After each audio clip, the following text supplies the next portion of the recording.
मराठीचा लेख तो मराठ्यांचा राजा होता, झुकला नाही कोणासमोर, मुघलांचा तो बाप होता, मुघलांचा तो बाप होता. नमस्कार, मी चैतन्य. मी छत्रपती शिवाजी महाराजांविषयी काही बोलू इच्छिते.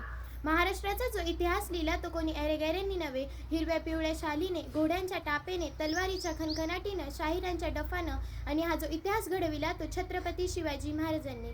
आज मुजरा त्या छत्रपती शिवरायांना, रयतेच्या राजाला, ज्याच्या भक्तीला जोड नाही, शौर्याला तोड नाही, जो अथांग आहे सागर समान, ज्याचे छत्र म्हणजे आभाळा समान, तो त्या सूर्याची शान, मराठी मनांचा धगधगता अभिमान, काळीज आहे सह्याद्री, ज्यांना शंभूंचा अभिमान, महाराष्ट्राच्या देवघरात ज्याचे पहिले स्थान, असे ते प्रौढ प्रताप पुरंदर, क्षत्रिय कुलावतंस, सिंहासनाधीश्वर, महाराजाधिराज, राजा श्रीमंत, श्री श्री श्री छत्रपती शिवाजी महाराज की जय. बंदुकीच्या जोरावर, हंटरच्या धाकावर, आहो बंदुकीच्या जोरावर, हंटरच्या धाकावर. मी अनेक वाघांना माणसाप्रमाणे जगायला शिकवणारी माणसं बघितली, परंतु बंदुकीच्या जोराशिवाय आणि हंटरच्या धाकाशिवाय इथल्याच प्रत्येक माणसाला वाघाप्रमाणे जगायला शिकवणारा एकच माणूस बघितला, तो म्हणजे छत्रपती शिवाजी महाराज. आज आपण ज्या महाराष्ट्रात राहतो तो महाराष्ट्र म्हणजे काय? छत्रपती शिवाजी महाराजांच्या विचारांचा, जिजाऊंच्या संस्कारांचा, शंभूराजांच्या पराक्रमांचा असा हा साक्षीदार आपला महाराष्ट्र. आज 19 फेब्रुवारी 1630 रोजी महाराष्ट्राच्या मातीत एक रत्न जन्माला आला, आणि ते म्हणजे छत्रपती शिवाजी महाराज. छत्रपती शिवाजी महाराजांनी नेहमीच त्यांच्या आयुष्यामध्ये वस्तू वापरल्या आणि माणसे जपली, परंतु आपण माणसं वापरतो आणि वस्तू जपतो. त्यांच्या ऐकलेली प्रत्येक गोष्ट आपल्या मनात ठासून भरली आहे. म्हणून असाच एक प्रसंग मला तुम्हाला सांगावासा वाटतो. एकदा छत्रपती शिवाजी महाराज कर्नाटकाच्या मोहिमेवरून परत येत होते. तिथे बेलेवाडी नावाचे गाव होते. तिथे एक किल्लाही होता. त्या किल्ल्याची ठाणेधारी मल्लमा देसाई होती. दादाजींना वाटले जाता जाता हा गड घेऊन जावा, म्हणून त्यांनी थोडी सैन्य गोळा करून मल्लमावरती हल्ला केला. परंतु मल्लमा ही जिद्दीची आणि हट्टीची होती. तिने मावळ्यांचा पराभव केला. दादाजींना वाटले एका स्त्रीच्या हातून मावळ्यांचा पराभव होणे शक्य नाही, म्हणून त्यांनी अजून सैन्य गोळा करून मल्लमावरती हल्ला केला. परंतु आता मात्र मल्लमाचा पराभव झाला. दादाजींनी ठरवले मल्लमा देसाईला कैद करून छत्रपती शिवाजी महाराजांच्या महालात उभे करायचे. तिला कैद करत असताना ती आत गेली आणि तिच्या बाळाला घेऊन बाहेर आली.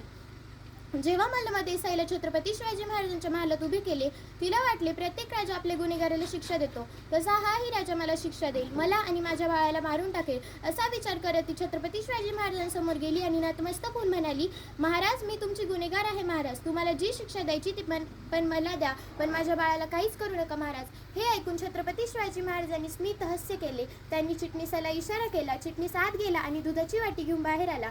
छत्रपती शिवाजी महाराजांनी मल्लमा देसाईच्या बाळाला मांडीवर घेतले आणि त्याला चमच्याने दूध पाजले आणि म्हणाले, आज जो आमच्या मांडीवर बसला आहे ना, तो आमचा भाचा आहे. आहो, म्हणजे तुम्ही आमच्या भगिनी झालात. आणि कोणता भाऊ आपल्या बहिणीचं राज्य हिसकावून घेतो? आहो दादाजी, बहिणीचं राज्य घ्यायचं नसतं तर बहिणीला राज्य द्यायचं असतं. अशा त्या काळात माझ्या शिवरायांनी मल्लमा देसाईला तिचं राज्य वरतर दिलंच, वर बांगडी चोळी देऊन तिच्या घरी सुखरूप पोहोच केलं. म्हणूनच मला असं वाटतं ते छत्रपती शिवाजी महाराजांनी केलं ते या जगाने कधीच केलं नाही, आणि त्या जगाने केलं ते छत्रपती शिवाजी महाराजांनी कधीच केलं नाही. त्यांनी नेहमी स्त्रियांचा आदर केला. म्हणून आज जी कोणी स्त्री मला ऐकत आहे ना, मला तिला एवढंच सांगावंसं वाटतं की अगं, तलवारीपेक्षा तीक्ष्ण तुझ्या नजरेची धार हाय. अगं, तलवारीपेक्षा तीक्ष्ण तुझ्या नजरेची धार हाय. महाराष्ट्राची वाघीण तू, भवानी वार हाय, भवानी वार हाय.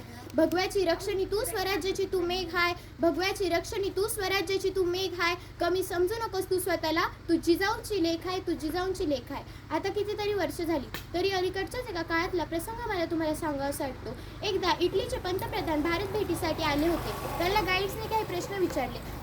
तुम्हाला प्रेमाचं प्रतीक असणारे ताजमहल बघायचं की सोन्याचं प्रतीक असणारं गोल्डन टेम्पल बघायचं? तेव्हा ते इटलीचे पंतप्रधान म्हणाले, मला तुमचं प्रेमाचं प्रतीक असणारे ताजमहलही नको आणि सोन्याचं प्रतीक असणारं गोल्डन टेम्पलही नको. माझ्या देशात त्या राज्याचा इतिहास शिकवला जातो ना, त्या राज्याचा रायगड मला बघायचा आहे. तेव्हा सगळे गाईड्स त्यांना घेऊन रायगड भेटीसाठी गेले. म्हणून असं नक्की म्हणावंसं वाटतं की तुम्ही जगाच्या पाठीमागे कुठेही गेलात आणि तुम्हाला विचारलं तुम्ही कुठून आलात, तर अभिमानाने सांगा, ज्यांनी मरणालाही लाजवलं आणि आलेल्या मरणालाही जगायला शिकवलं, अशा त्या छत्रपती शिवाजी महाराज व संभाजी महाराजांच्या भूमीतून आलो आहोत.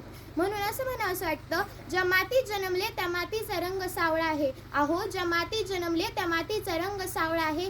छाती ठोकून सांगते, मी शिवबांचा मावळा आहे, मी शिवबांचा मावळा आहे. जाता जाता एवढंच सांगेन, देवाकडे एक फूल मागितलं तर देवाने बागचीच दिली. देवाकडे घर मागितलं तर देवाने राजवाडाच दिला. देवाकडे पाणी मागितलं तर देवाने अख्खा समुद्रच दिला. पण जेव्हा देवाकडे देवच मागितला, तेव्हा त्याने छत्रपती शिवाजी महाराजांसारखाच देव माणूस दिला. छत्रपती शिवाजी महाराजांसारखाच देव माणूस दिला.